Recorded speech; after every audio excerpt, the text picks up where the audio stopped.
This website gets over 11,000 active users per month. In today's video, I'll be showing you exactly what you can do with your website to grow it to this point, and we'll be talking about some of the best SEO practices to follow, especially when leveraging AI. So let's go ahead and get started. Number one is actually looking at SEO in a more holistic approach.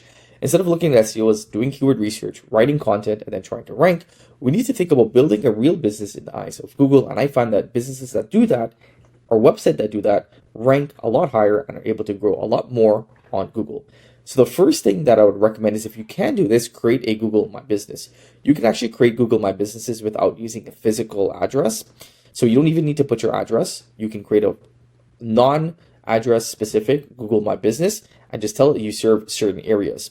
Right? If you're a global business, this is still fine, because again, I think it really helps Google to see that you've went out to create a listing. So you're a real business, you're legitimate, and I believe that this helps your SEO. Also, try to get reviews if you can. If you can get reviews, get some reviews for your Google My Business. If you can use your physical address, use it. If you want to, you can even use a shared address or a shared office space as an address on Google, and that really helps with local traffic. Now, there's a lot of ways in which you can capitalize on local SEO, and that is creating location-specific pages.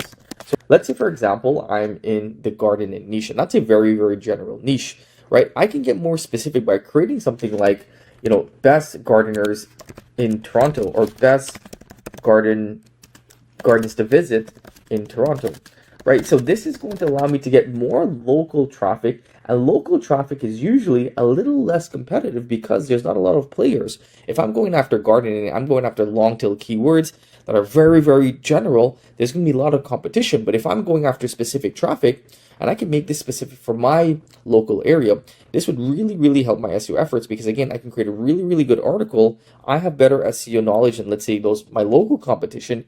I can outrank them.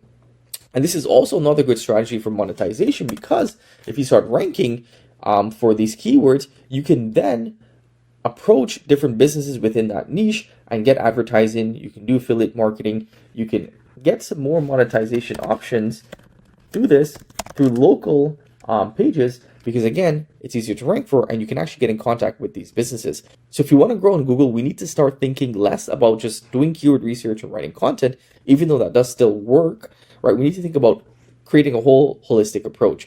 You need to have social media accounts. You need to have signals on Google that says that you're a real business, and that really helps with your SEO efforts.